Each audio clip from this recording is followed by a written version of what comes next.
Part 5 of who the fuck did I move in with? Once I found out he didn't have no insurance on his Hellcat, and once I found out that he showed that officer a fake insurance card, it just threw me off a little bit.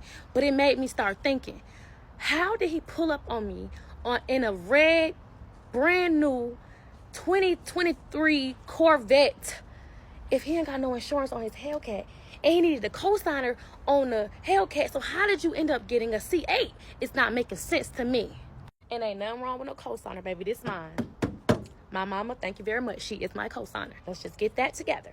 But me being a woman, I don't want my man to go to jail. So I'm like, look, you drive my car, I'll drive your car. If I get pulled over in your car, when they run the tags, I got a license. I got insurance. I got all of that, right? So now he's driving my car and I'm driving his. But his wasn't starting sometimes. Like I had to put the gas pedal on 3 times. Damn near close my eyes, turn around 3 times for the shit to start. So I'm like, bro, I'm not gonna be driving your car and it won't start. Like, it's already loud as hell. And he's like, bro, it just need an oil change. So me, I'm like, let me make sure I take care of my man. You know what I'm saying? So I was like, let me schedule him an oil change. So I scheduled him an oil change at the dealership. And when I get to the dealership, they telling me it's more than an oil change. So I'm like, you know what? It's cool. Whatever it is, I don't care how much it costs. I got it. It's your birthday gift. Your birthday coming up. I will take care of your car. But when we went to the dealership and then they diagnosed his car, he said, oh, I already got a diagnosis. I already know what's wrong with the car. And he gave them a slip that he got from the previous dealership. So now I'm thinking, you told me it was just an oil change, but you knew your car been messed up for a long, long time. But hey, ain't nothing wrong with a messed up car. It's just the lies he was telling. I was just kept catching him. Like, why are you lying about little stuff? So whatever. They come up with how much everything gonna be. Just know it was over a rack. I ain't even gonna put too much numbers in here, but it was over a rack and I didn't care about swiping my card. So once we go back to our normal lives, I'm like, I want to go do something. I don't want to sit in the house. Like, not that I want to be outside, but he quick to be like, oh, you want to be outside? Then go be outside. I just wanted to go out the house because he just wanted to sit in the house and play the game. It was just boring. Like, dude, this not the life you said you were going to give me. He like, man, look, if you want to go out, go ahead. Put my card on your phone. You ain't got to ask me for nothing. If you want anything, just use my card. So he puts his card on my Apple Pay. I never used his card on my Apple Pay. And then one time I had went to go out to eat. And I was like, dang, I just spent like $100 on my food. He was like, why you ain't use my card?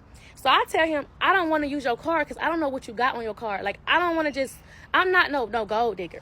I'm not nobody who want to spend up nobody money. So I'm not finna use your card if I don't know what you got on there. He was like, oh, so you calling me broke? You trying to say I ain't got no money? I was like, relax. I just said I didn't want to use your card because I'm being generous. I don't know what's on there.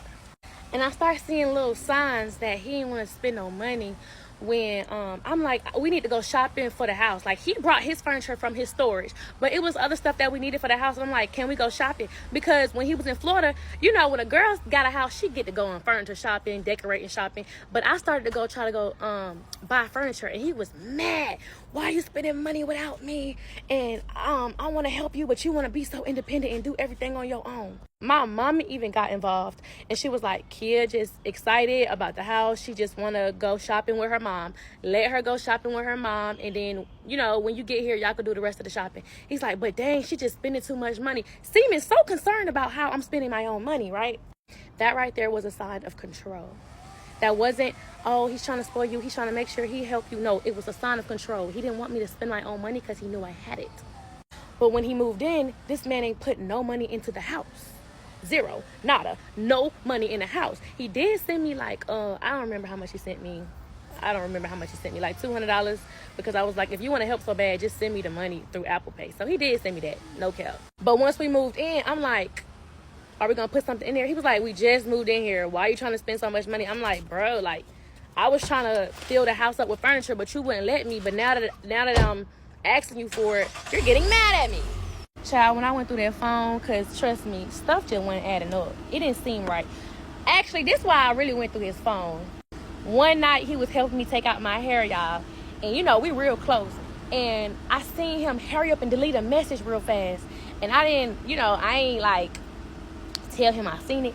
I just waited till he went to the kitchen, picked up his phone, went to his recently deleted, and recorded it real fast. Like, you couldn't tell me nothing. You know how fast I recorded that recently deleted screenshot? Baby, he couldn't tell me nothing. Now, I would add the receipts of what he deleted, but I don't want to put baby mama personal business out. But he deleted the thread of his baby mama. So when I confronted him about it, he was just lying through his teeth. And since I seen he started deleting stuff, I'm like, oh, I can't wait to go through this man's phone. Y'all, don't go through no man's phone unless you really feel like something going on. Because I should have been went through his phone. I would have figured out everything he was lying about.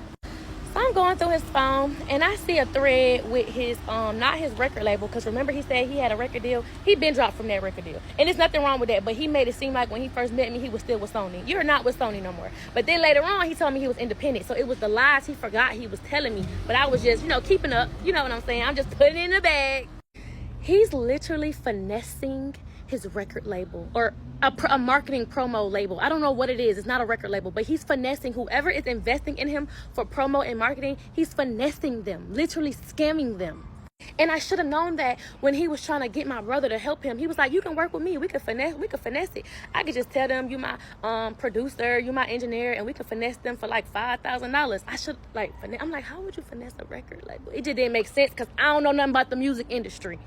But in the messages, he was saying, dude, I gotta shoot like 5 videos. I need the 5K. Like, mind you, he ain't shoot not one video or made not one song or dropped anything since he made First 48. So when I'm reading this, he like, I done shot 5 videos. Either I was going to shoot 5 videos or I shot 5 videos. I need the money for it. I gotta pay the videographers. So they like, all right, bro.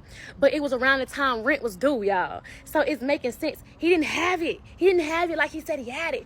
But he was finessing his record label to pay for the rent. Yes, he was. That is the truth.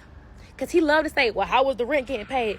Because you was finessing them people saying that you was making videos, you had interviews, you had to get outfits for your everything. You was just saying you did all that, but you ain't do nothing but stay in that room and play the game. But they sent you that money, though.